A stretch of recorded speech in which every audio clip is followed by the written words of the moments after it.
Fala galera do YouTube, beleza? Tô trazendo aqui mais um vídeo. E hoje eu vou ensinar como baixar mapas no Minecraft. É muito fácil. Ó, primeiro você baixa esse app aqui, ó, Maps Forma. É de graça no Play Store, App Store não sei, porque não tem iPhone. E daí você vem aqui, ó, esse negócio são as categorias. Vamos baixar um de aventura. Vou esperar carregar. Espera carregar.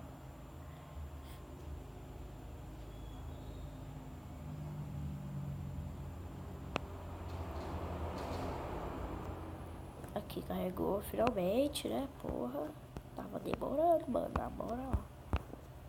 Aqui. Vamos baixar esse. Aqui. Você clica nessa setinha.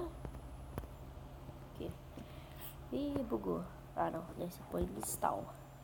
Daí vai aparecer isso aqui. Quando aparecer isso aqui, você sai. Entra no seu Minecraft. Daí vai aparecer o último, ó. Aqui, boa. Aqui, o mapa. Aqui, ó. Vamos jogar ele. Que saco, velho.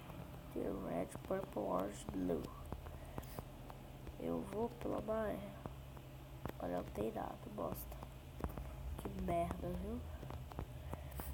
Tô com ele estúpido, tá, galera? Desculpa. Eita, bosta. Eita, cuzão. Será que eu posso essa merda? Ai, que bosta, viu? Cacete. Vou descer pra eu passar logo essa bosta. Só pra vocês verem. Finalmente, estágio 2 lá.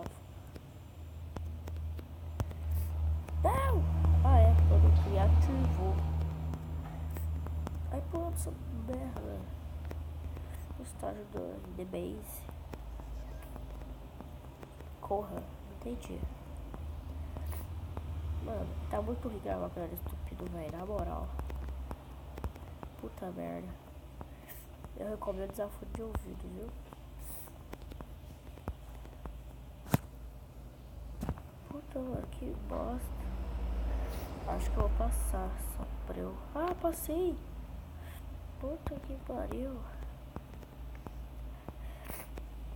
E o base que host wall. Ah, tá zoando. Nossa, velho, tem que pôr casa abóbora aqui. I hope you judge this map. Ah, enjoei mesmo. Então, galera, esse aqui é o... Nossa, mano, agora que eu vi que esse mapa é gigante, velho. Na moral, o tamanho da mina de Saprão. Aqui, sai por título. Baixar outra aqui, louco.